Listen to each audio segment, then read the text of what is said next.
aktivitas. Lebih jauh lagi,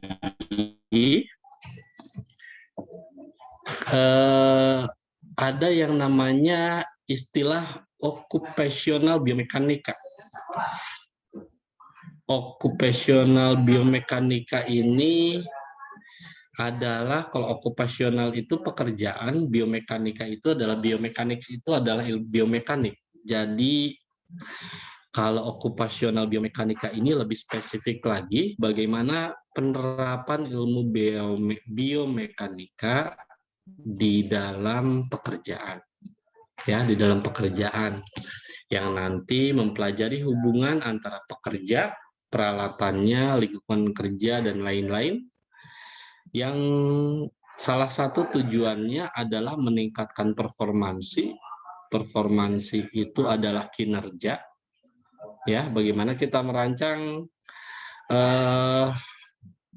metode kerjanya, bagaimana kita merancang lingkungan kerjanya, bagaimana kita merancang mesinnya, bagaimana kita merancang urutan pekerjaan untuk menghasilkan kinerja yang terbaik. Di mana kinerja yang terbaik itu adalah memaksimalkan outputnya, jadi hasil atau luarannya itu bisa maksimal, tapi tentunya dengan memanfaatkan inputnya bisa bermacam-macam dengan meminimasi inputnya.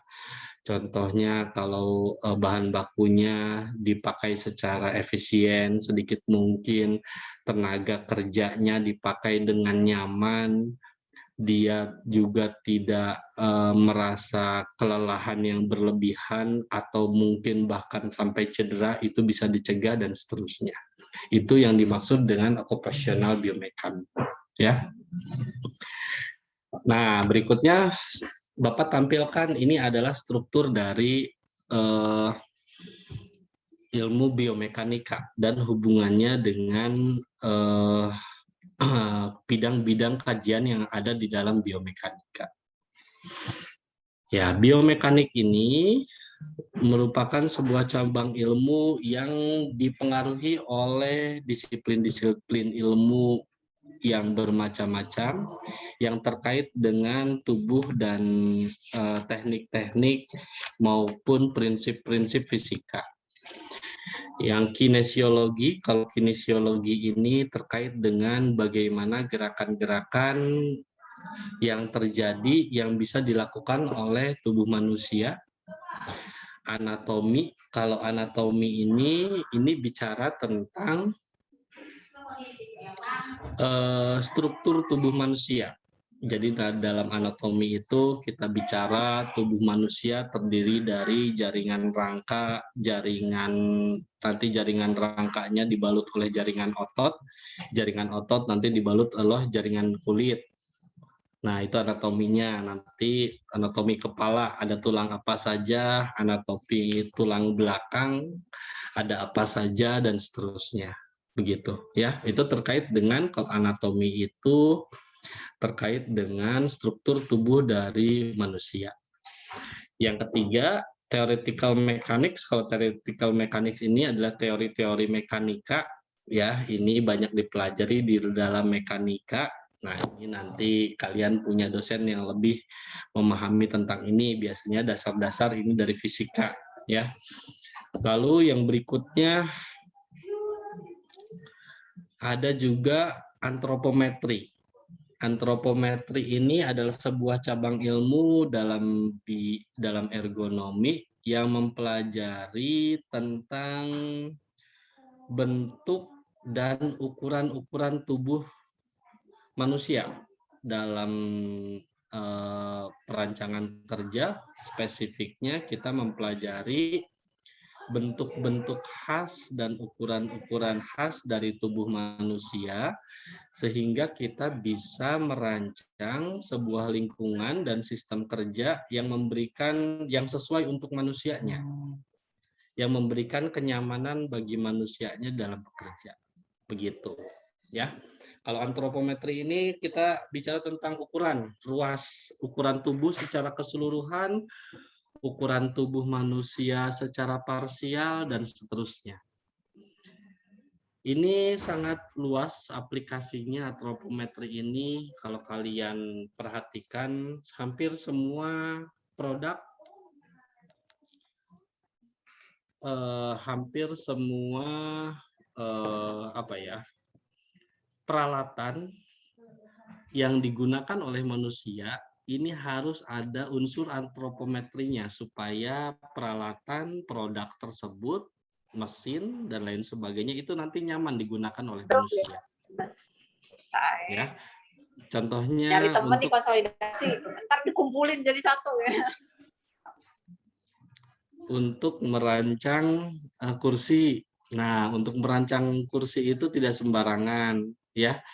Ketinggian kursi dari tempat duduk ke lantai itu adalah hasil penelitian antropometri tentang panjang dari lutut ke telapak kaki dari manusia, sehingga nanti ketika digunakan si kursi itu tingginya itu akan nyaman untuk kebanyakan orang walaupun tidak semuanya, ya. Lalu lebar dari dudukan kursi, nah itu adalah hasil penelitian dari antropometri lebar dari pantat manusia kebanyakan. Nanti itu menghasilkan ukuran-ukuran baku bahwa lebar sebuah kursi, tinggi sebuah kursi, dan seterusnya itu berapa. Ya, nah itu tentang antropometri. Berikutnya ada bioinstrumentation. Bioinstrumentation ini bicara tentang perancangan peralatan dan penggunaan teknologi untuk membuat parameter-parameter tentang fisiologis manusia. Kalau bioinstrumentation ini kita bicara tentang alat-alat untuk mengukur kinerja, mengukur keadaan tubuh dari manusia. Ya, kalau sekarang yang lagi ramai itu karena lagi COVID itu oximeter. Pernah dengar oximeter ya? Karena banyak yang COVID, jadi orang itu sekarang banyak yang cari oximeter atau alat untuk mengukur kadar respirasi oksigen di dalam darah yang ditempelkan di jari, ya. Nanti biasanya itu nanti akan menampilkan saturasi oksigen atau penyerapan oksigen di dalam darah itu persentasenya berapa persen. Nah, itu adalah bicara bioinstrumentation, atau kita merancang alat untuk mengukur detak jantung. Itu adalah bioinstrumentation. Begitu ya. Nah, tadi ilmu-ilmu tersebut membentuk disiplin ilmu biomekanika. Dalam ilmu biomekanika, kalau secara umum terbagi menjadi dua, ada general biomechanics atau biomekanika secara umum. Nanti terbagi lagi menjadi dua, ada statics, ada dynamics. Nah, kalau yang banyak kita bicarakan di dalam teknik industri adalah tentang occupational biomechanics yang ini, atau biomekanika dan aplikasinya dalam pekerjaan. Apa saja sih di dalamnya? Ada workplace design. Workplace design ini adalah perancangan tempat kerja. Perancangan tempat kerja. Nanti dalam biomekanika kalian akan belajar tentang suhu yang ideal bagi pekerja, ya. Lalu tingkat penerangan yang ideal itu seperti apa, tergantung dari tingkat ketelitian yang dibutuhkan. Lalu masalah temperatur udara dan seterusnya. Berikutnya, tool and equipment design. Tool and equipment design itu perancangan dari peralatan, ya, perancangan dari peralatan. Ini terkait misalkan kita merancang alat yang untuk kita merancang display untuk pengumuman. Nah, display untuk pengumuman dalam ilmu ergonomi itu ada teknik atau metode untuk merancang. Kalau kita mau membuat display atau membuat papan pengumuman supaya bisa terbaca dengan jelas dari jarak sekian meter, maka besar hurufnya, tinggi huruf, tebal huruf, lebar hurufnya berapa, itu bisa dihitung. Jadi kalau saya mau merancang ada sebuah papan display atau papan pengumuman yang ingin terbaca dari jarak 10 meter, misalkan. Nah, itu bisa dihitung. Ya, itu contoh. Berikutnya sitting device, desain perancangan untuk duduk, ya, duduk karena banyak pekerjaan saat ini dilakukan dengan posisi duduk atau posisi berdiri yang paling banyak, maka sitting device ini perancangan untuk duduk itu apa saja. Nah, di sini nanti kita pelajari ya, untuk yang pekerjaan membutuhkan ketelitian tinggi, tempat duduknya ini yang terbaik seperti apa. Untuk pekerjaan-pekerjaan yang ketelitiannya tidak tinggi, tapi objek yang dikerjakannya itu relatif berat, bobotnya itu besar, itu harus seperti apa, dan seterusnya. Yang berikutnya manual material handling. Nah, yang manual material handling ini kita bicara penanganan material yang dilakukan secara manual. Nah, yang akan kita bahas di dalam analisis postur kerja menggunakan rapid assessment, rapid entire body assessment ini adalah terkait dengan manual material handling ini, manual material handling atau penanganan material secara manual. Karena kita di Indonesia masih banyak industri kecil dan industri mikro, di mana industri-industri tersebut dalam pekerjaannya, termasuk dalam penanganan materialnya, itu masih menggunakan dan mengandalkan tenaga manusia. Ya, ini yang termasuk bidang kajian itu. Oleh karena itu, pagi hari ini kita akan mempelajari salah satu teknik untuk melakukan analisis. Salah satu teknik untuk melakukan analisis terhadap postur tubuh pekerja ketika bekerja. Karena ini sangat penting, sebuah postur yang tidak baik jika dilakukan secara terus-menerus dan berulang-ulang dalam pekerjaannya, ini nanti bisa beresiko menimbulkan cedera, bahkan bisa menimbulkan yang lebih parahnya kecacatan pada si pekerja yang nanti akan berdampak buruk tentunya bagi perusahaan. Nah, oke. Selanjutnya, screening dan assignment of people. Kalau screening dan assignment people ini adalah bagaimana kita memilih dan merekrut pekerja kita, ya. Yang terakhir, job design dan redesign. Job design dan redesign ini bicara tentang bagaimana kita merancang pekerjaan dan merancang ulang pekerjaan. Oke, begitu. Itu adalah sedikit pembuka wawasan sebelum masuk ke dalam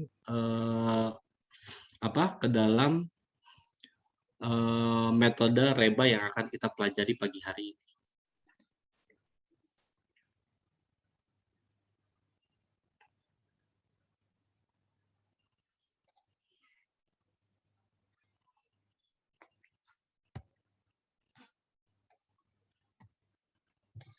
Nah, berikutnya saya sampaikan di sini mengapa topik ini saya pilih untuk menjadi dalam short course di Fakultas Teknik ini. Yang pertama, penggunaan tenaga manusia dalam dunia industri di Indonesia, di negara kita ini masih dominan. Tadi sudah Bapak jelaskan ya, masih banyak industri, baik itu kecil, baik itu bahkan yang menengah juga, kecil mikro di kita itu dalam penanganan materialnya masih mengandalkan kekuatan tubuh dari pekerjanya. Belum banyak yang dibantu dengan peralatan-peralatan canggih dan permesinan yang kemudian membantu si pekerja itu. Sehingga ini masih menjadi sangat relevan dan sangat penting untuk kita pelajari. Ya. Mengingat aktivitas MMH mempunyai peranan vital dalam pekerjaan yang dilakukan di bagian proses produksi, maka telah banyak dilakukan penelitian untuk menganalisis postur MMH dengan merekomendasikan. Bapak rasa jelas ini. Nah, ini kita masuk ke dalam REBA nih. REBA itu Rapid Entire Body Assessment. Rapid, yang pertama rapid. Rapid itu cepat maknanya, ya. Cepat, entire itu keseluruhan, body itu badan, assessment itu penilaian. Jadi penilaian pada postur pekerja secara menyeluruh, secara cepat. Nah, kenapa disebut sebagai rapid dulu? Yang pertama, teknik ini teknik ini merupakan salah satu teknik yang paling sederhana, ya, sehingga memungkinkan untuk Bapak sampaikan di dalam waktu yang sangat terbatas ini dalam short course ini, sehingga kalian bisa mendapatkan gambaran bagaimana cara menganalisis postur pekerja, ya. Yang kedua, entire body. Entire body itu body secara keseluruhan atau badan secara keseluruhan si pekerja. Yang dimaksud dengan badan secara keseluruhan ini menganalisis postur pekerja dari mulai kepala sampai kaki. Ini yang dimaksud dengan entire body atau secara keseluruhan, ya. Karena dalam metode analisis postur pekerja ini ada beberapa teknik analisis yang mengkhususkan analisisnya itu pada bagian tubuh tertentu saja. Misalkan ada namanya RULA, ya. RULA itu upper limb assessment. Rapid Upper Limb Assessment, limb assessment. Kalau RULA ini dia memfokuskan penilaian atau assessment terhadap body si pekerja, terhadap tubuh si pekerja itu hanya dari bagian pinggang ke atas. Nah, pinggang ke atas. Kalau itu biasanya untuk mengukur atau untuk menilai postur pekerja yang dilakukan secara duduk. Nah, itu lebih cocok. Nah, tapi kalau di pagi hari ini ya akan Bapak sampaikan body assessment, ya. Merupakan suatu metode penilaian postur untuk menilai faktor resiko gangguan tubuh secara keseluruhan dalam makna dari mulai kepala sampai kaki di bawah, ya. Untuk masing-masing tugas, kita menilai faktor tubuh dengan penilaian yang terbagi menjadi 2 grup reba ini. Yang pertama, grup A. Kalau grup A ini adalah terdiri dari postur tubuh bagian kiri kanan dan batang tubuh. Batang tubuh atau trunk. Batang tubuh itu, trunk itu biasanya lebih terfokus kepada tulang belakang ini, ya, kan tulang belakang inilah yang biasanya menjadi pusat tumpuan dari beban gerakan-gerakan yang dilakukan oleh pekerja. Berikutnya leher, neck, dan kaki, legs. Ya, gitu ya. Jadi kalau ini mengevaluasi dari mulai batang tubuh, lalu leher, dan juga kaki. Berikutnya yang grup B. Kalau yang grup B ini lebih kepada menganalisis dari postur tangan dari si pekerjanya. Di mana postur tangan atau lengan si pekerja ini terbagi menjadi 3 yang dititik beratkannya yang akan kita perhatikan. Yang pertama upper arm, lengan atas. Kalau lengan atas itu dari siku sampai ke bahu. Nah ini ya, nanti posisinya seperti apa, ada aturannya. Lalu lower arm, lengan bawah. Kalau lengan bawah itu dari siku sampai ke pergelangan tangan. Dan yang terakhir wrist. Wrist itu pergelangan tangan. Ya, ada posisi-posisi tertentu dan ada pekerjaan-pekerjaan tertentu yang menyebabkan pergelangan tangan pekerja itu bisa jadi berputar, jadi tertekuk dan lain sebagainya yang bisa mengakibatkan cedera. Ya. Lanjut, pada masing-masing grup diberikan satu skala postur tubuh dan satu pernyataan tambahan, diberikan juga faktor beban atau kekuatan dan coupling. Berikut ini adalah faktor-faktor yang dinilai pada metode reba. Nah, ini kalian lihat di sini.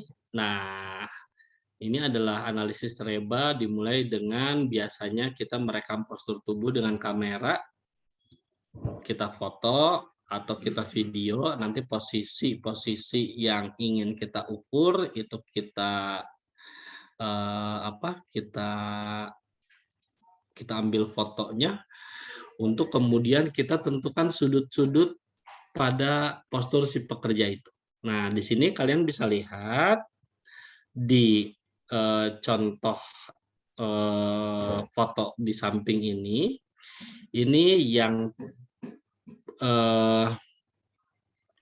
yang bagian merah. Yang bagian merah itu ini adalah sudut yang dilakukan oleh postur tubuh si pekerja, sedangkan garis yang biru ini adalah garis idealnya. Jadi postur alaminya itu garis-garis yang hijau di sini, sedangkan kalau garis yang tidak alami pada saat melakukan pekerjaan di sini diwakili dengan garis-garis yang merah. Contohnya, saya bicara trunks atau batang tubuh, maka batang tubuh manusia yang alami itu harusnya ini adalah tegak lurus ke atas, yang hijau ini. Akan tetapi dalam melakukan pekerjaan pengangkatan box ini, terlihat si pekerja dia harus membungkuk sedemikian rupa untuk mengambil boxnya. Maka di sini terbentuklah sudut 36 derajat. Nah, sudut 36 derajat ini yang kemudian nanti akan menjadi input atau masukan dalam penghitungan postur kerjanya. Begitu. Mudah-mudahan bisa dipahami ya. Nah, setelah kita tentukan sudut-sudut dari masing-masing elemen, tadi ada elemen A itu kan dia batang tubuh betul, trunk, lalu leher, dan kaki. Itu yang A. Nanti yang B itu lengan atas, lengan bawah, pergelangan tangan. Nah, setelah kita tentukan sudut-sudut yang terjadi pada postur pekerja saat melakukan pekerjaannya, kita tambahkan apakah ada berat beban yang mempengaruhi. Nanti ada beberapa kategori, lalu coupling, kalau coupling itu pegangan, jadi ketika kita berinteraksi dengan objek kerja, dengan mengangkat kardus, misalkan di contoh di foto ini, kalau mengangkat kardus seperti ini, couplingnya, pegangannya itu jauh lebih baik dengan ketika kita mengangkat galon contohnya. Kebayang nggak? Nah, kalau mengangkat kardus ini kan bentuknya itu bentuk dan permukaan dari si kardus ini memudahkan kita untuk memegang dan mencengkeram objek itu dengan nyaman. Mudah-mudahan terbayang. Lalu Anda bandingkan dengan ketika kita memegang dan mencengkeram galon untuk kita angkat, galonnya yang penuh. Nah, itu beda ya cengkeramannya ya. Kalau yang satu ini Bapak rasa itu jauh lebih nyaman daripada ketika kita mencengkeram dan menggenggam galon. Itu yang disebut coupling, pegangan. Dan yang terakhir aktivitas. Kalau aktivitas itu nanti terkait dengan seberapa sering aktivitas itu dilakukan, repetitifnya, dan lain sebagainya. Setelah itu nanti kita akan kelompokkan kepada action level, metode reba, dan terakhir selesai. Sehingga nanti keluarlah rekomendasinya apakah termasuk dalam kategori apa dan apa rekomendasi dari metode reba ini. Begitu. Oke, lanjut langsung saja kita ke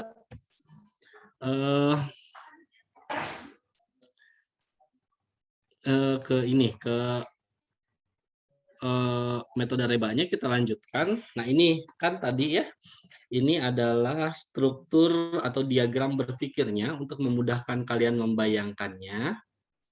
Grup A ini bicara tentang sudut-sudut yang terjadi pada batang tubuh, leher, dan kaki yang dimasukkan sesuai dengan skor reba.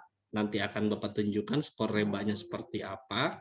Ditambah dengan beban atau dengan couplingnya. Nanti keluarlah skor A-nya di sini apa. Lalu grup B, nanti ini mengukur sudut-sudut lengan atas, lengan bawah, dan pergelangan tangan. Nanti dimasukkan skor rebanya seperti apa. ditambah dengan beban dan couplingnya di sini dimasukkan beban dihasilkanlah skor dari B. Nah, antara skor A dan skor B ini nanti dimasukkan ke tabel C, di tabel C ditambahkan dengan aktivitas skor. Aktivitas skor ini nanti akan menunjukkan totalnya reba skornya berapa. Nah, reba skornya berapa itu nanti akan menjadi konklusinya atau rekomendasinya. Kalau reba skornya itu 1, ini disebut dengan level 0, maka ini adalah yang paling baik, bahwa tingkat resikonya itu negligible atau dapat diabaikan. Artinya postur tubuh si pekerja itu sudah baik dan tidak perlu tindakan-tindakan perbaikan. Ya. Kalau skor rebanya hasilnya itu adalah 2-3, maka ini termasuk kategori level 1 rebanya dengan level resikonya rendah dan tindakan yang direkomendasikan adalah mungkin memerlukan action, mungkin memerlukan tindakan. Kalau reba skornya 4-7, ini termasuk dengan level reba tingkat 2, di mana level atau tingkatan resikonya itu medium, menengah, dan di sini jelas membutuhkan tindakan perbaikan. Kalau reba skornya 8-10, ini termasuk level 3, dengan tingkat resikonya tinggi, maka tindakan perbaikan itu harus segera dilakukan karena resiko cedera, resiko mengakibatkan cedera bagi pekerja itu sangat tinggi. Sebelum terjadi, segera diperbaiki. Kalau yang terakhir ini yang paling buruk, jika reba skornya itu 11-15, maka ini termasuk tingkatan reba yang level 4, di mana tingkat resikonya ini sangat tinggi dan tindakan perbaikan itu diperlukan sekarang juga. Begitu. Ya. Baik, kita langsung ke contoh melakukan perhitungannya. Nah, terkait dengan batang tubuh terang, ya. Batang tubuh ini ada 4 nilai rebanya. Jika batang tubuhnya secara alami lurus atau 0 derajat, ini plus 1. Jika ada perpanjangan atau menekuk ke belakang atau ke depan 0-20 derajat, maka skor rebanya itu plus 2. Jika batang tubuh menekuk lebih dari 20 derajat sampai 60 derajat, ini skor rebanya plus 3 untuk terangnya batang tubuhnya. Jika lebih dari 60 derajat, maka skor rebanya ini adalah plus 4. Ya, ini untuk skor batang tubuh dulu, terang. Ya. Berikutnya, nah ini tadi ya, posisi normal lurus 0 derajat, skornya 1, 0-20 derajat, batang tubuhnya skornya plus 2, 20-60 derajat, batang tubuhnya skornya 3, lebih dari 60 derajat, skornya 4. Ditambah 1 jika batang tubuh berputar atau berbengkok atau bungkuk untuk batang tubuhnya. Ya. Yang kedua, untuk leher. Nah, kalau panduan untuk leher ini hampir sama. Kalau leher itu menekuk dari 0-20 derajat, itu kita tambahkan plus 1 untuk skor lehernya. Jika 20 lebih dari 20 derajat, leher itu membuat sudut, maka skor rebanya itu plus 2. Ya, di sini ada 0-20 skornya 1, lebih dari 20 derajat dengan sampai ekstensi atau perpanjangan memulur begitu ya. Maka skornya itu 2. Ditambah lagi 1 jika leher harus berputar-putar atau bengkok posisinya tidak lurus. Ya, begitu. Yang ketiga, kaki. Kalau posisi kaki ini, kalau berpijak normal, posisi normal atau seimbang atau duduk, kedua kaki menapak dengan seimbang, maka ini skornya plus 1. Atau jika bertumpu pada satu kaki lurus seperti ini adalah +2, dan +1 lagi ditambah 1 lagi jika lutut antara 30 sampai 60 derajat. Ini jika lutut membentuk 30 sampai 60 derajat ditambah lagi +1, jika lebih dari 60 derajat tambah +2 skor perubahannya. Begitu ya. Nah, selanjutnya beban. Kalau bebannya kurang dari 5 kg, 0. Kalau 5 sampai 10, 1. Jika lebih dari 10 kg, 2. Pergerakannya, jika pergerakannya cepat, +1 lagi. Oke.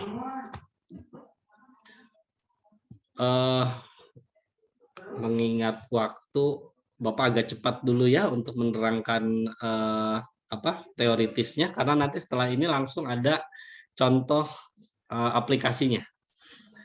Tadi untuk yang kelompok A. Sekarang kita masuk ke kelompok B. Ingat, yang kelompok A itu terang, batang tubuh, leher, dan kaki. Ya, tadi kelompok A. Sekarang kita bicara kelompok B nih. Kalau kelompok B masih ingat, lengan atas, lengan bawah, dan pergelangan tangan. Ya. Nah, lengan atas ini jika dia membentuk sudut 20 derajat, 0 sampai 20 derajat +1, jika 20 derajat ke belakang itu +2, jika 20 sampai 45 derajat ke depan itu juga +2, jika 45 sampai 90 derajat +3, jika lebih dari 90 derajat itu +4 untuk skor rebanya. Ini yang sama ya. Ini skornya. Nah, skor perubahannya ini ditambah 1 lagi jika bahunya naik, tidak hanya lengan atasnya tapi bahunya juga ikut naik, maka ditambah 1 lagi, ditambah 1 jika menyangga berat lengan. Oke. Yang kedua di kelompok B ini adalah lengan bawah. Lengan bawah itu jika membentuk 60 sampai 100 derajat maka skornya 1, jika lebih dari 100 derajat atau lebih atau kurang dari 60 derajat atau lebih dari 100 derajat maka ini +2. Ya. Ini jadi 60 sampai 100 di sini ini adalah +1, jika ke bawah dan ke atas ini +2. Uris pegangan tangan, kalau pergelangan tangan ke atas dan ke bawah membentuk sudut 15 derajat, 0 sampai 15 derajat, maka ini +1, skor rebanya jika lebih dari 15 derajat ke atas atau ke bawah, ini +2 skor rebanya. Ya. Yang keempat, kopling atau pegangan. Kopling itu ada 4 kategori. Jika kekuatan pegangan baiknya, maka skornya 0. Jika koplingnya sedang, pegangan bagus tapi tidak ideal, atau kopling cocok dengan bagian tubuh, maka skornya 1. Jika koplingnya kurang baik, pegangan tangan tidak sesuai, walaupun mungkin ini adalah 2, tidak dapat diterima, skornya 3. Koplingnya itu pegangannya kaku, pegangan sangat tidak nyaman, tidak ada pegangan atau tidak sesuai dengan bagian tubuh, ini adalah skornya 3. Jadi biasanya makin tinggi skornya, ini mencerminkan makin tinggi situasi atau postur yang tidak ideal dalam bekerja ini. Ya. Nah, ini adalah tabel dari grup A. Tabel grup A ini nilai-nilai ini sudah konstanta ya. Jadi ini sudah diberikan dari hasil penelitian, diberikan skor-skor ini, kita tinggal memakai ini. Ini adalah tabel untuk grup A. Berikutnya ini adalah tabel untuk grup B. Ini cara memakainya gini. Misalkan yang grup A. Tadi terang itu batang tubuhnya itu tadi skor terakhirnya berapa? Nah, kalau skor terakhirnya 4, misalkan kita tinggal nanti mengarsir daerah 4 ini dulu ke bawah. Set, kita arsir. Jadi ini 4 terangnya. Berikutnya leher. Kalau lehernya itu tadi hasilnya itu perhitungannya itu berapa skornya 2 misalkan. Kalau 2 berarti ini kita arsir yang 2. Set ke sini semua dan yang terakhir kaki. Kalau kakinya itu 3 berarti nanti yang ini. 2 lehernya, 3 kakinya, dan tadi batang tubuhnya berapa? 4 ya. Nah, ini kita ke kanan, batang tubuhnya 4. Nah, berarti skor akhir untuk tabel A-nya itu adalah 7. Gitu, untuk memakai tabel ini. Ya, mudah-mudahan bisa diikuti. Lalu yang ini, tabel grup B nih, bagaimana cara memakainya? Ini tabelnya sudah konstanta ya, nilai-nilai ini tinggal kita pakai. Lengan atasnya tadi masuk ke dalam berapa? 3 misalkan. Kalau 3 berarti ini yang kita perhatikan, ini ke bawah, set sini. Nah, lalu lengan bawahnya kategorinya berapa? Misalkan 1. Kalau 1 kategorinya berarti ini yang kita perhatikan. Lalu pergelangan tangannya mana? Pergelangan tangannya kategorinya 2 masuknya, misalkan yang ini. Oh, berarti nanti kita lihat ini. Lengan bawahnya 1, pergelangan tangannya 2, set ke kanan, tadi lengan atasnya itu 3 ya. Maka kita dapat skor 4. Nah, gitu cara tabelnya. Jadi kita menentukan nilainya untuk masing-masing tabel itu persimpangan atau garis cross section persimpangan dari masing-masing komponen di dalam tabelnya. Nah, nanti setelah kita dapat skor grup A, tadi berapa ya kita dapatkan 7, skor grup A-nya 7, kalau skor grup B-nya contohnya tadi 4. Nah, misalkan ini misalkan ya, tadi grup A-nya kita dapat 7, hasil grup B-nya adalah 4. Maka kita dapat skornya itu 8.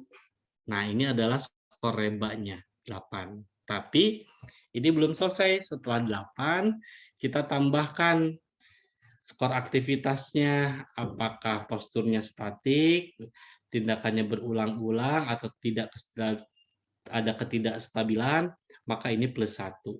Ya. Nah, nanti hasilnya tadi kalau 8 plus 1 itu 9, maka kita termasuk ke dalam skor rebanya ini, yang ini. Skor rebanya 8-10 dengan level resiko tinggi dan level tindakan 3 dan tindakan perbaikan harus segera dilakukan. Itu hanya contoh saja yang tadi. Kita lihat langsung ya contoh perhitungannya ya. Nah ini materinya sudah pada di-download belum? Tadi oleh Pak Widi, Pak moderator sudah di-share kan ya? Sudah, ya? Sudah ya? Oke. Mudah-mudahan sudah pada di-download. Jadi nanti ini kita ada latihan 1, saya jelaskan, dan di akhir slide-nya itu Bapak kasih contoh ada 1 postur tubuh si pekerja di industri yang sudah ada sudut-sudutnya. Nah, nanti silakan Anda praktekkan, masukkan ke dalam tabel-tabel yang sudah Bapak sediakan di bawahnya, di slide itu. Nanti yang bisa menjawab dengan benar dapat voucher. Jadi Pak Wid, usul saya vouchernya ada berapa? Ada 2 ya?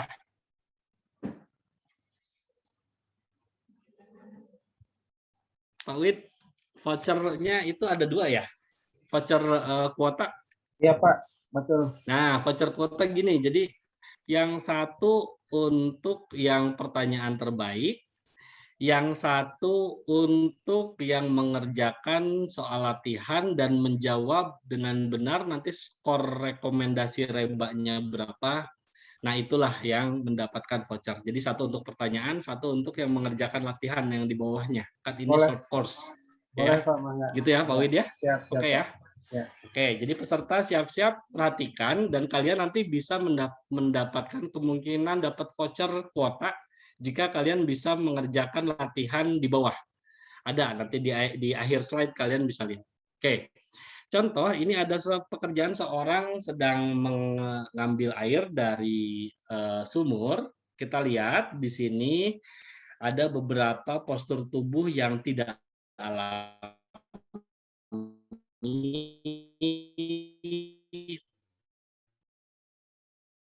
terangnya, batang tubuhnya membungkuk, sudut, dan lain sebagainya. Kita coba masukkan ke dalam skor reba bersama-sama. Nih, skor penilaiannya, batang tubuhnya. Batang tubuhnya tadi kita masukkan dia ada sampai 60 derajat misalkan, jadi 45 sampai 90 derajat, maka skornya 3 batang tubuhnya. Ya, lalu dia lehernya juga membentuk sudut dari alami itu lebih dari 20 derajat, ada ekstensi, dia ototnya itu agak meregang gitu ya, sehingga skornya 2 ya. Lalu lanjut, lalu untuk kakinya itu kalian perhatikan tadi si kaki itu kaki kanan menapak, kaki kiri agak menganggang di foto ya. Lihat, boleh lihat. Nah, ini kaki kanan dia mendapatkan beban lebih banyak dibandingkan dengan kaki kiri. Terlihat dari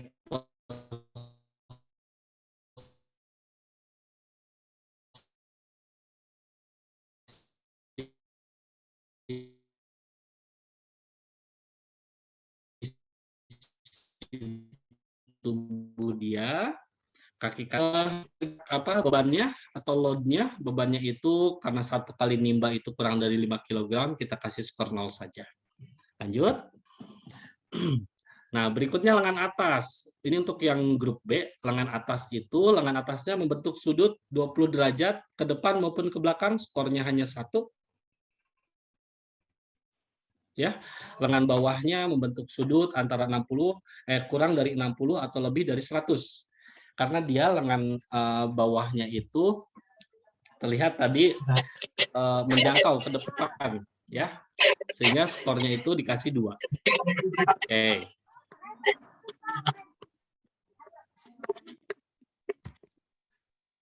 Lalu yang bagian B juga, yang terakhir, unsur yang terakhir adalah wrist atau pergelangan tangan. Pergelangan tangannya ini dia melakukan sudut 0 sampai 15 derajat, skornya 1. Lalu coupling itu pegangan pada tali timbanya kita kategorikan sedang aja.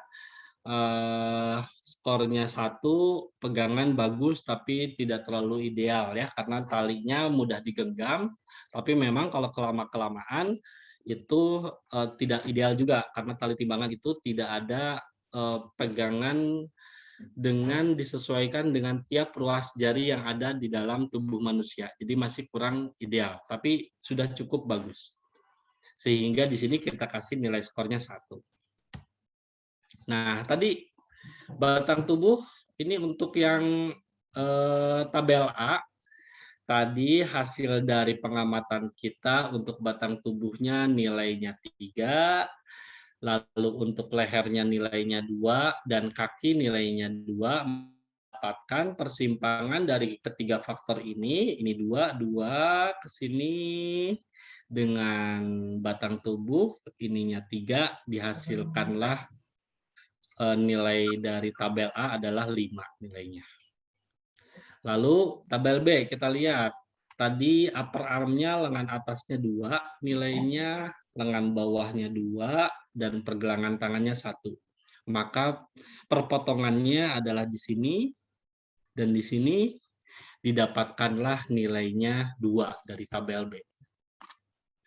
Oke, kita lanjut. Setelah itu, kita masukkan ke tabel C nih. Tabel A itu tadi hasilnya 5, ditambah bebannya karena kurang dari 5 kg, kita asumsikan 0, sehingga hasilnya 5. Tabel B itu skornya itu 2, lalu ditambahkan couplingnya itu tadi skornya 1, sehingga 3. Nah, ini adalah kita masukkan ke tabel C, sehingga di sini 5, persimpangannya dengan tabel B-nya itu 3, maka persimpangannya itu nilainya adalah 4. Mudah ya? Nah, nanti kita lihat nih, 4 ditambah dengan skor aktivitasnya. Posturnya statik, maka -1, tapi terjadi pengulangan, tindakannya berulang, +1. Maka skor reba akhirnya adalah tadi 4 dari tabel C dikurangi 1 karena posturnya statik, tapi terjadi pengulangan plus 1, nilai akhirnya adalah 4. Maka nilai akhir ini masuk skor rebanya kategori 4 sampai 7 dengan level resiko sedang dan level tindakan ini perlu ada perbaikan. Tapi tidak segera dan tidak juga harus sekarang. Tapi ada resiko yang terjadi, tapi level resikonya itu medium atau menengah. Begitu. Oke, itu tadi bagaimana kita melakukan analisis postur tubuh dari si pekerja. Bagaimana melakukan analisis postur tubuh si pekerja berdasarkan metode REBA atau Rapid Entire Body Assessment, ya, di mana Rapid Entire Body Assessment ini melakukan asesmen secara cepat, secara sederhana terhadap keseluruhan anggota tubuh dari mulai ujung kepala sampai ujung kaki. Mudah-mudahan bisa dipahami semuanya dan bisa bermanfaat. Demikian dulu untuk penjelasan dari saya. Saya kembalikan dulu ke Pak Moderator mungkin ya, Pak Widi. Mangga, Pak Widi. Baik, terima kasih Pak Dokter atas pemaparan materinya. Mungkin kita jeda dulu Pak, 5 menit atau berapa menit. Barangkali masih pada mengerjakan soal latihan anak-anaknya, atau mau langsung ke sesi tanya jawab dulu Pak? Oh ya, kalau gitu saya tampilkan dulu. Nah ini, di slide yang di materi yang tadi sudah diberikan, itu sudah ada di bagian bawah materi, itu ada contoh postur pekerja ini di sebuah pabrik garment. Ya, pabrik garment, salah satu pekerjanya dia melakukan pekerjaan dengan posisi seperti ini. Nah, di bawahnya sudah Bapak kasih gambaran tuh sudut-sudut yang terjadi akibat gerakan tubuh si pekerja ini. Nah, silakan Anda melakukan perhitungan dan analisis terhadap analisis postur tubuh ini. Sekarang nanti kalau sudah keluar hasilnya, silakan Anda komen di chat dan nanti kita bahas. Yang paling cepat dan jawabannya betul tentunya mendapatkan 1 voucher. Begitu ya Pak Widya? Ya Pak. Nah, sambil menunggu mengerjakan, kita buka tanya jawab dulu. Mangga Pak Wid. Baik, terima kasih Pak Dokter. Baik, kita buka sesi pertanyaan. Silahkan untuk bertanya. Sebelumnya tolong sebutkan dulu nama dan prodinya. Ya, Mangga.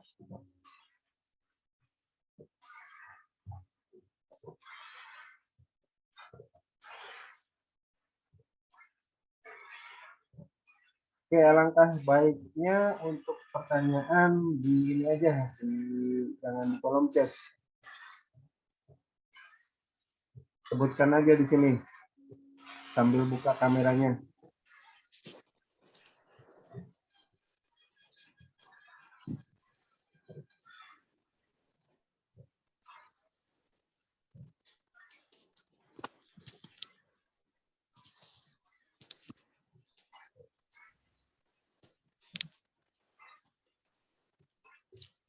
Oke, untuk Aas Nursula mana? Saya, Pak. Ya, boleh, silakan. Mangga. Pertanyaannya, buka kameranya. Ya, Pak, sebentar. Ininya.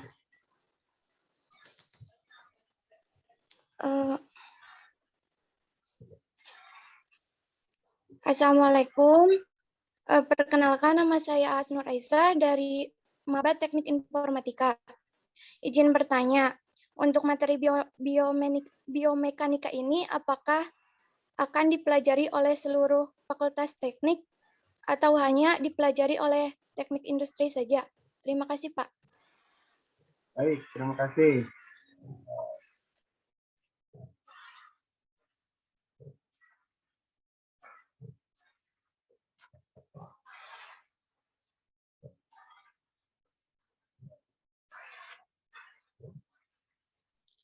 Pak Haji Apakah mau langsung langsung dijawab mau langsung atau dijawab gimana, atau Pak? menunggu? Ini masih Langsung ada satu dijawab lagi aja nih. ya, Pak Wid ya, satu Boleh. persatu supaya fokus terhadap yang ditanyakan. Oke, terima kasih Saudari Aas Aisyah dari Prodi Teknik Informatika. Gini Neng, biomekanika ini saat ini masuk ke dalam kurikulum KKNI, kurikulum nasional Indonesia ya. Jadi di teknik industri pun ini baru diselenggarakan 2 tahun terakhir mengikuti kurikulum terbaru yang mengikuti kurikulum standar nasional, Neng. Nah, selama 2 tahun ini yang Bapak ketahui, biomekanika ini hanya dipelajari di prodi industri dan teknik mesin saja. Karena bidang pekerjaan dan bidang lingkup penelitian dan perancangan kerjanya itu sejauh yang Bapak lihat, yang banyak berinteraksi antara manusia, mesin, dan peralatannya itu yang di teknik industri dan teknik mesin. Kalau untuk teknik informatika dan sipil, sampai saat ini Bapak belum pernah memberikan materinya. Begitu, Neng, ya. Oke, terima kasih. Terima kasih, Pak. Ya. Oke, selanjutnya. Oh ya, mengingatkan lagi yang kemarin sudah dapat voucher, boleh nanya lagi, silahkan, nggak apa-apa. Dan selamat ya untuk yang kemarin, untuk saudara Iqbal Guma sama Andi Firmansyah ya. Enggak, barangkali mau Siap, menanya Pak, lagi. siap. Bentar, ini ada catatan lagi dari Muiz. Mana Muiz? Nanya. Muiz Iskandar. Pak. Ya, Pak. Ya. Assalamualaikum. Nama saya Muiz Iskandar Muntakim, calon maba teknik mesin, Pak. Ya. Izin bertanya, Pak. Bagaimana jika nilai REBA keseluruhan suatu orang mencapai 11? Dan bagaimana orang tersebut rawan cedera? Maka bagaimana cara menanggulanginya, Pak? Terima kasih. Oke. Langsung saja saya jawab ya, Pak Wid ya. Mana, Pak? Jadi terima kasih saudara siapa tadi? Muiz, Pak. Muiz. Oke, Muiz. Terima kasih pertanyaannya, baik sekali. Kamu teknik apa prodinya? Teknik mesin, Pak. Teknik mesin. Nah, kalau teknik mesin dulu di STM pernah belajar ilmu ergonomi? Belum, Pak. Saya lulusan TKR, Pak, teknik otomotif kendaraan ringan. Teknik otomotif dan jaringan. Oh, teknik otomotif yang nggak ada ya ilmu ergonomi. Seperti yang mempelajari peta kerja gitu pernah nggak? Peta kerja belum. Oh enggak. Oke. Ya. Jadi gini, kalau kita pakai metode REBA itu tadi dan memasukkan sudut-sudut, kita masukkan dari berbagai unsur postur si pekerja, hasil totalnya itu 11, itu termasuknya kategori resikonya sangat tinggi. Ya. Nah, kalau seperti itu resiko cedera itu hampir pasti terjadi. Oleh karena itu sebaiknya sistem kerja atau postur kerja itu segera dihentikan, lalu dicari alternatif lain bagaimana cara melakukan pekerjaan itu dengan postur yang lebih baik, atau mungkin kalau bisa dirancang alat-alat bantu sehingga nanti postur kerjanya lebih baik. Misalkan didapatkan ketika mengangkat itu tubuhnya terlalu bengkok, lengannya sampai menjangkau jauh ke bawah, karena misalkan bebannya itu berat dan ada di bawah posisinya bebannya. Nah, cara mudahnya misalkan kita bikin semacam landasan atau dudukan, sehingga ketika kerja itu si beban atau objek kerja itu nggak ada di lantai, tapi ada di landasan, sehingga nanti tubuh tidak terlalu membungkuk ketika bekerja. Nah, itu salah satu yang bisa dilakukan, Muiz. Kalau sudah levelnya 11 itu bahaya itu. Itu harus segera dihentikan, jangan diteruskan dulu, evaluasi dulu, perbaiki dulu, baru nanti kalau sudah diperbaiki, posturnya sudah lebih baik, baru dikerjakan lagi. Begitu ya? Iya, Pak. Oke, Terima kasih, Pak. mudah-mudahan ya, sama-sama. Oke, baik, saudara Muin. Selanjutnya, saudara Yusuf. Yusuf Firdaus. Halo, Yusuf Firdaus mana? Ya, halo Pak. Selamat pagi. Pagi. Silahkan dibuka Selamat kameranya. pagi. Boleh dibuka kameranya, Yusuf? Boleh Pak, terima kasih Pak. Ya. Mangga pertanyaannya. Perkenalkan izin Pak, saya Yusuf. Saya Ya, prodi Teknik Mesin Pak.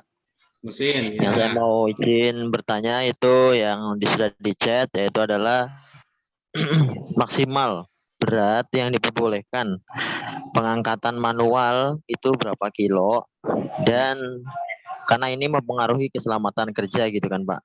Ya. Demikian Pak, terima kasih. Baik, terima kasih Saudara Yusuf. Jadi kalau saya mengacu pada standar internasional NIOSH, NIOSH itu National Institute for Occupational Safety and Health. Jadi itu ada sebuah institut kesehatan dan keselamatan kerja di Amerika. Dia menyatakan beban maksimal angkatan untuk pekerja manual itu angkatannya 27 kg, Pak. 27 kg, Yusuf. Nah, itu adalah panduan secara umumnya. Walaupun ini juga sangat tergantung kepada sistem kerjanya itu, apakah beban pengangkatan itu dilakukan berulang-ulang atau tidak, begitu. Nah, jika itu hanya dilakukan sekali, sebetulnya manusia mempunyai kekuatan pengangkatan beban yang jauh lebih besar dari itu. Tapi jika pengangkatan itu dilakukan berulang-ulang atau sifatnya repetitif, maka tidak disarankan lebih dari 27 kg kalau berdasarkan standar internasional. Demikian, Yusuf. Baik Pak, terima kasih banyak. Ya, sama-sama. Mudah-mudahan bisa ada wawasan baru ya tentang ergonomi ya di teknik mesin ya. Kalau teknik mesin ada nanti Ya, benar Pak. mata kuliahnya biomekanika. Baik Pak. Mudah-mudahan kita nanti ketemu ya. Oke. Amin, amin. Oh ya, yang nanti yang teknik mesin dan teknik industri, kalian jangan lupa kalian mengikuti short course ini dapat sertifikat. Nanti sertifikat itu tunjukkan ke Bapak karena nanti dapat nilai khusus pertimbangan untuk mendapatkan nilai akhir mata kuliah perancangan sistem kerja dan biomekanika ya. Oke, baik. Selanjutnya. Pak Wid, mungkin pertanyaannya satu lagi. Boleh. Ada lagi nggak? Siap, Nanti ada, Pak. kita bahas yang itu soal latihannya. Oke, baik. Ini ada satu lagi dari Iqbal Bima. Mana Iqbal Bima? Ya Pak, Assalamualaikum warahmatullahi wabarakatuh. Ya tadi saya tadi ingin bertanya, tapi berhubung pertanyaan. Kameranya dibuka ya, Pak. Ya siap. Ya berhubung tadi pertanyaannya sama kayak yang di atas, jadi. Iya, sudah terjawab ya. Tapi Pak, apakah Ya. berhubung dari jawaban Bapak tadi, apakah yang pengangkatan batas aman yang 27 kg itu, apakah untuk semua pekerja? Maksudnya kan pekerja itu ada yang berpostur pendek, tinggi, berbadan besar, dan berbadan kecil.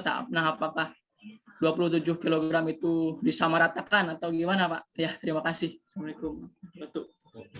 Waalaikumsalam warahmatullahi wabarakatuh. Oke, bagus pertanyaannya Iqbal ya. Oke, tadi dari Ya, Pak. Bapak paparkan kalau secara internasional beban angkatan maksimal itu tadi 27 kg. Pertanyaannya, apakah itu untuk semua orang? Ketika kita bicara standarisasi, Iqbal, ini kamu harus ingat kita bicara tentang kondisi rata-rata dari pekerja. Jadi kalau kita bicara statistik itu, kamu mungkin ingat ada yang namanya distribusi normal. Distribusi normal itu ada di tengah-tengah itu nilai-nilai di mana kebanyakan orang itu berada di nilai itu, ya. Nah, angkatan 27 kg itu adalah angkatan untuk pekerja normal yang bekerja secara wajar, kira-kira gitu. Ya, normal dan wajar. Maknanya apa? Maknanya panduan 27 kg itu hampir pasti sesuai untuk kebanyakan pekerja yang memiliki kapasitas tubuh dan kemampuan tubuh yang normal. Kecuali jika pekerjanya memang, mohon maaf, mempunyai keadaan khusus di mana dia misalkan agak cebol atau seperti apa, nah itu tentunya itu tidak termasuk dalam kategori normal dan wajar. Dan itu pun untuk pekerja laki-laki. Biasanya kalau untuk pekerja wanita ada faktor penyesuaiannya. Begitu ya, Iqbal ya? Ya Pak, terima kasih Pak. Bisa dipahami? Paham. Ya. Ya Pak. Baik. Terima kasih. Baik, terima kasih saudara. Ya, mungkin silahkan untuk yang bisa menjawab, masukkan dulu di chat ya, Pak Haji. Ya. Ya, masukkan di chat, nanti dibahas sama-sama sama Pak Haji, Pak Dr. Sulawasa. Mungkin untuk proses penguploadan kita jeda dulu 5 menit barangkali saja, atau seperti Gimana? apa? Sambil Gimana? menunggu yang ini yang menjawab Pak, kita 5 menit. Ya, boleh. Silakan, sok yang mau upload, yang mau menjawab kita tunggu. Oke, sebentar ya, saya ini dulu ya. 5 menit ya. Off kamera dulu sebentar. Ayo, yang siapa yang sudah dapat jawabannya, silakan.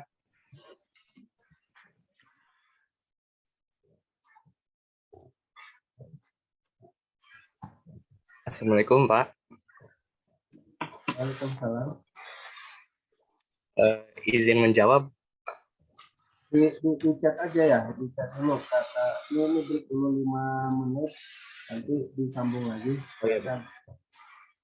Nanti dibahas bareng-bareng sama Pak Dr. Haji Sulawasa ya.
Oke, silahkan untuk absen hari ini sudah saya share di chat.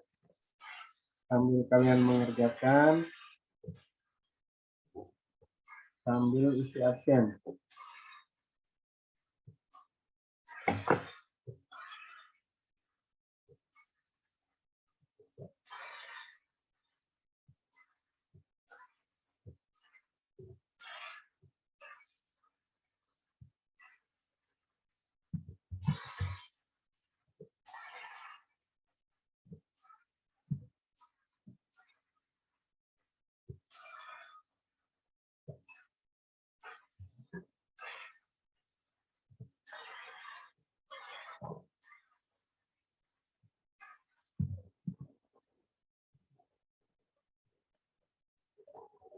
Oke, silahkan.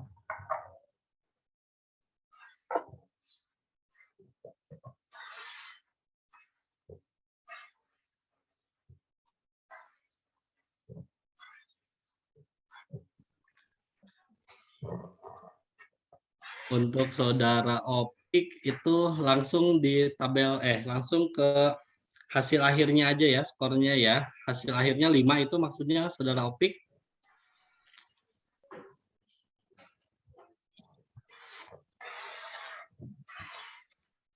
Jadi nilainya bukan nilai per tabel, langsung ke hasil dari skor rebanya aja. Berapa?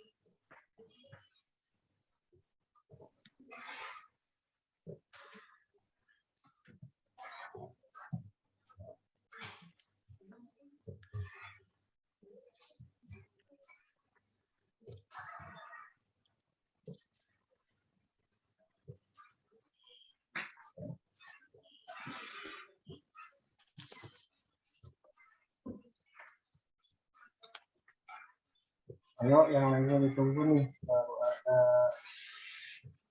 2 orang di sini yang jawab. Ada saudara M Pajak sama Opik ya.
Oke, Pak Widi, karena terbatasnya waktu,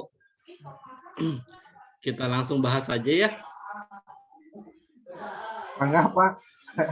Oke,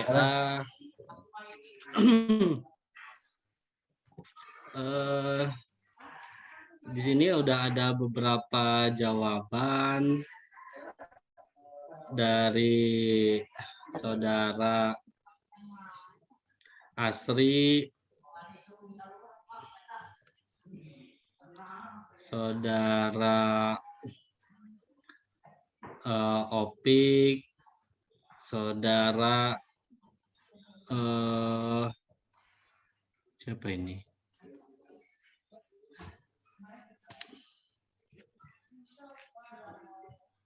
Saudara Faza. Ya, saudara Faza mendapatkan poin 10 untuk rebanya, saudara Opik 5 dan saudara Iqbal 7, saudara Asri 2. Nah, kalau berdasarkan perhitungan saya yang sesuai dengan perhitungan saya itu yang nilainya 5 rebanya itu. Jadi saudara Opik ya. Mana saudara Opik? Mohon on cam dibuka kameranya. Opik. Untuk saudara Opik.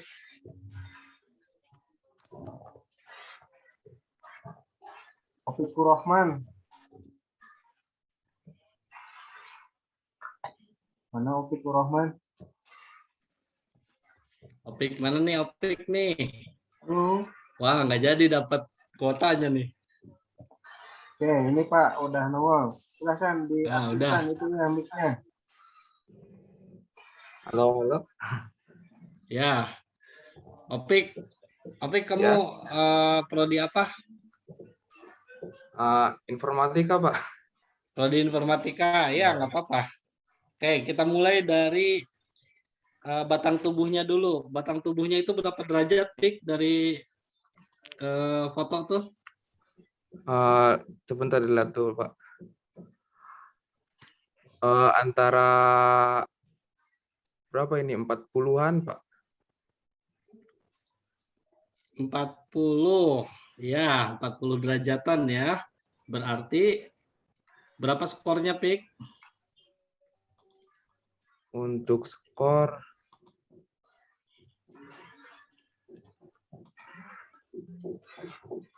Nih, ini skor ya. itu 2, Pak. Nah, enggak 40. Berarti di sini skornya itu batang tubuh antara 40 sampai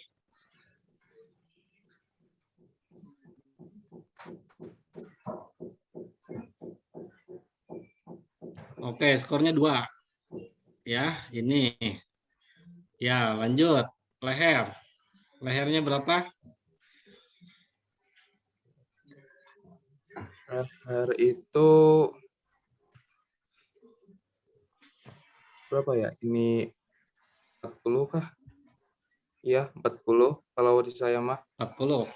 Ya, 40 berarti skornya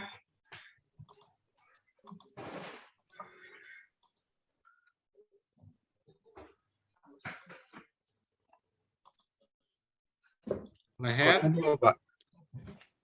Hah? Skornya berapa? 2 ya. Untuk Nih, lihat. leher 2. 2. Oke, betul. Lanjut. Kaki. Kaki itu lurus jadi 1. Lurus, seimbang, 1. Betul. Oke. Ya, bebannya? Oh, kalau saya nggak masukin beban, Pak. Bebannya emang kebetulan di sini dia kurang dari 5 kg karena dia menangani pekerjaan yang tidak berat ya, itu ada membereskan kain, jadi skornya 0. Oke, itu untuk yang A. Yang B-nya lengan atas, berapa lengan atas? Lengan atas itu 30-an kah?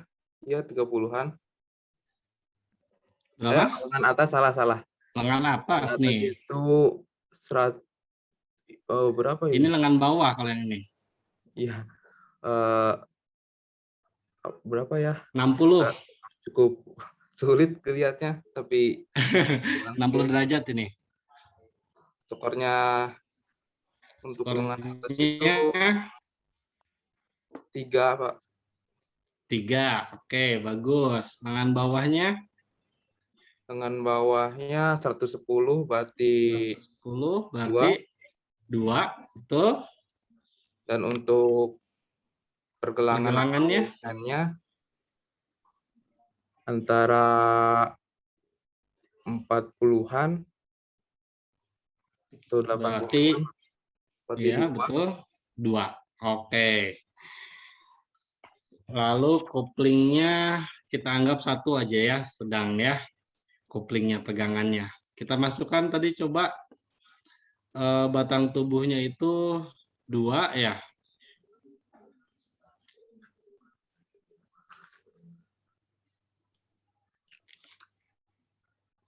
2, lehernya 2.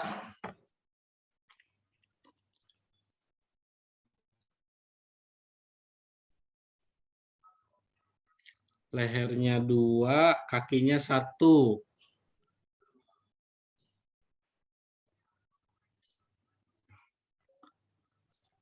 Oke, berarti yang ini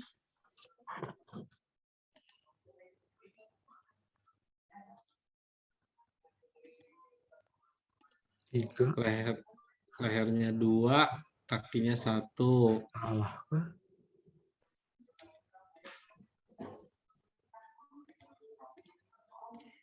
Nah, berarti kita dapat skornya untuk yang A 3 ya. Betul?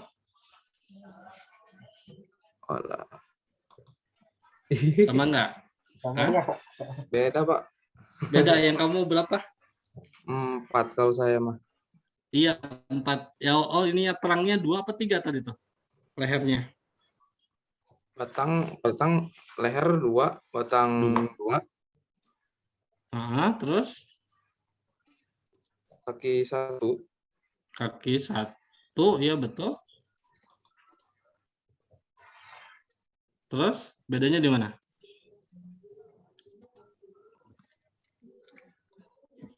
Terang 2.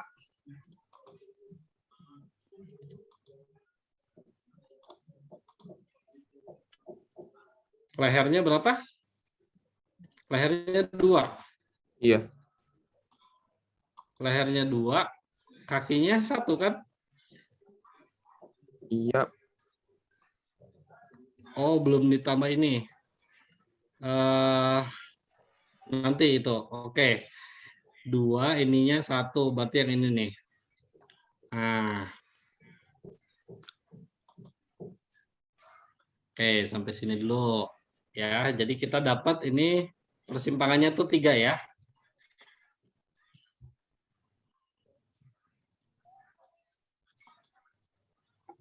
Kalau kamu 4, di mana 4-nya?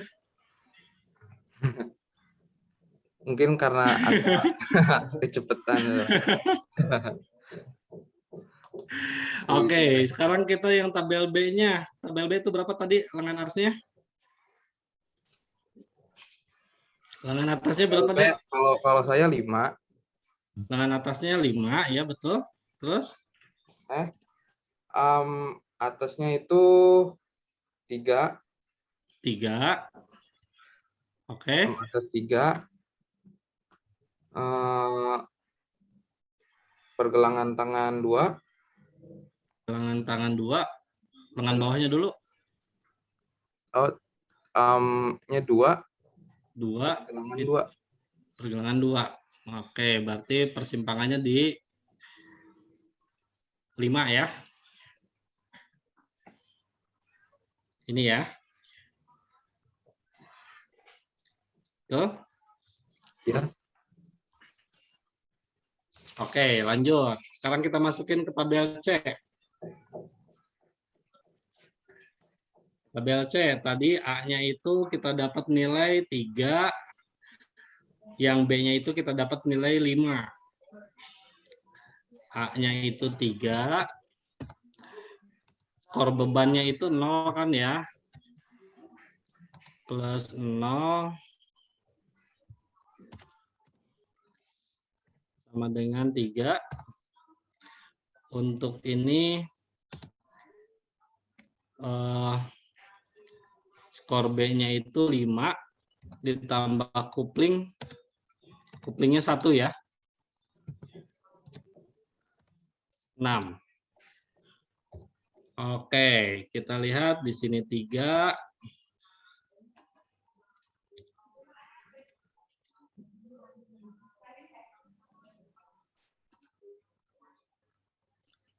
Ininya 6.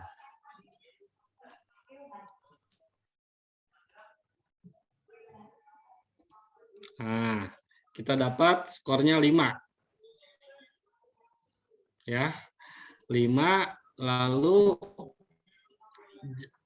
posturnya statik dan pengulangan Bapak rasa ini tidak ada.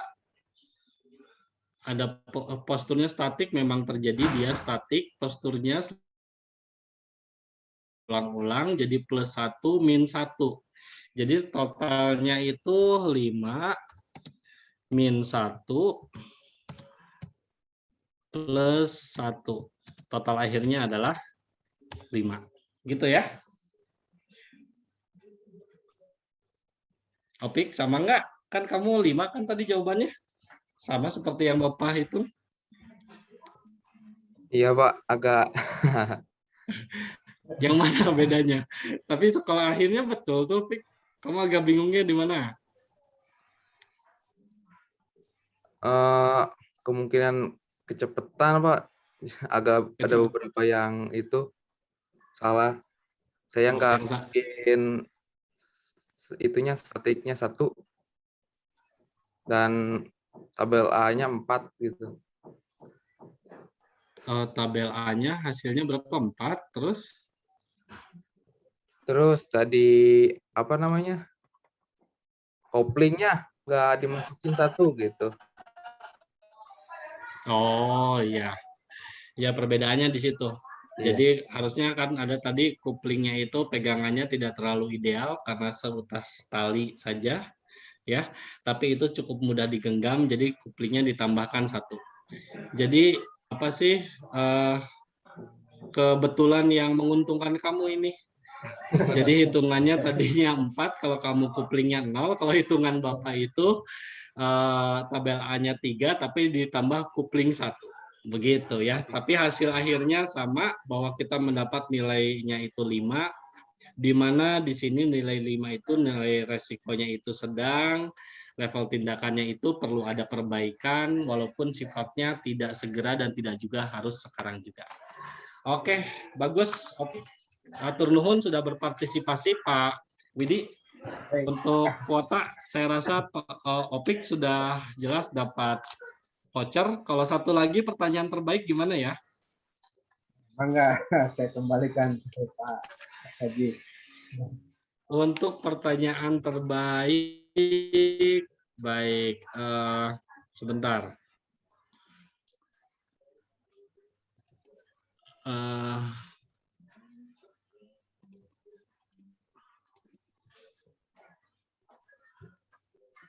Saya stop share dulu.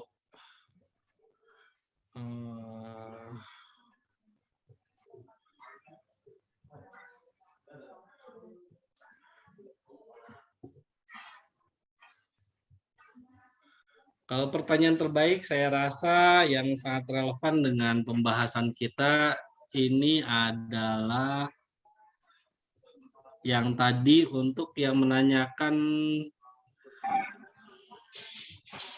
beban maksimal. Beban maksimal. Saudara siapa? Yusuf tadi ya?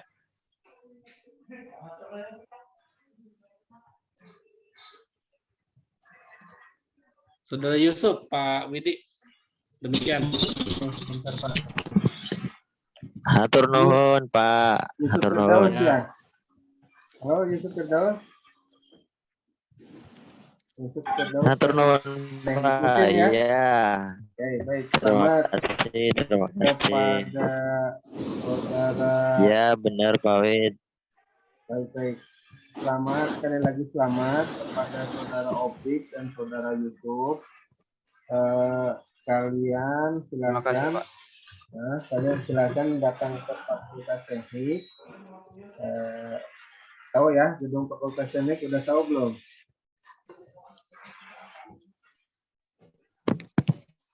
Iya, Oke. Pak. Tahu. Datang ke gedung Fakultas Teknik, nanti ketemu dengan Bapak Dona di situ. Kalian tinggal nyebutin aja nama kalian juga sudah saya tuliskan ke Pak Dona. Nanti proses ininya tinggal langsung saja ke Pak Dona. Oke ya, saudara Opik sama saudara Yusuf ya. Hatur nuhun, Pak. Ya, Pak. Terima kasih. Ya, sama-sama. Ya, Pak Haji Pak mungkin. Dona itu Kabag TU di Fakultas Ya. Teknik ya. Mungkin udah selesai Pak atau ada tambahan? Sudah. Mungkin penutup dari saya, terima kasih semuanya yang sudah mengikuti short course ini. Memang sangat singkat dan mungkin wajar kalau banyak yang tidak kurang sedikit paham karena terlalu cepat karena kita dibatasi waktu. Tapi mudah-mudahan melalui short course ini atau kursus singkat ini Bapak bisa memberikan gambaran tentang apa itu biomekanika dan salah satu aplikasinya di dalam kehidupan sehari-hari. Ya, mudah-mudahan bisa dipahami. Mudah-mudahan apa yang saya sampaikan bisa bermanfaat bagi kita semua. Amin. Mohon maaf jika ada kekurangan dalam pemaparannya. Saya tutup presentasi dari saya dengan membacakan hamdalah. Alhamdulillahirrahmanirrahim. Mangga Pak Widi, saya serahkan Alhamdulillah. lagi. Baik, terima kasih Pak Dokter. Nah, saya mengingatkan lagi kepada para peserta yang hari ini menjawab yang kedua, silahkan isi absen, ya itu sudah saya share linknya di chat.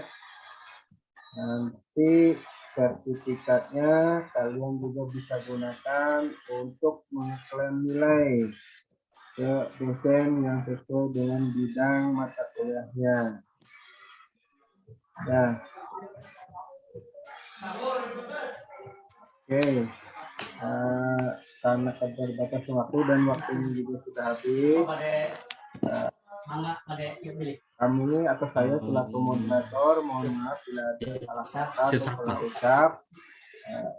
Dan jangan lupa mengingatkan untuk besok ya, besok masih ada kegiatan lagi, jadi kalian silahkan hadir kembali, dan di besok juga masih ada beberapa voucher lagi hadiah, kemungkinan dengan teknis yang berbeda, karena untuk teknik industri, saya teknik industri dan juga teknik industri. Untuk besok kayaknya mulai teknik mesin ya, mesin. Baik, terima kasih. Akhir kata, wassalamualaikum warahmatullahi wabarakatuh. Waalaikumsalam warahmatullahi Waalaikumsalam warahmatullahi wabarakatuh. Semuanya hadirannya. Waalaikumsalam warahmatullahi wabarakatuh. Atur Sehat-sehat semuanya. Amin. Amin. Amin, Pak.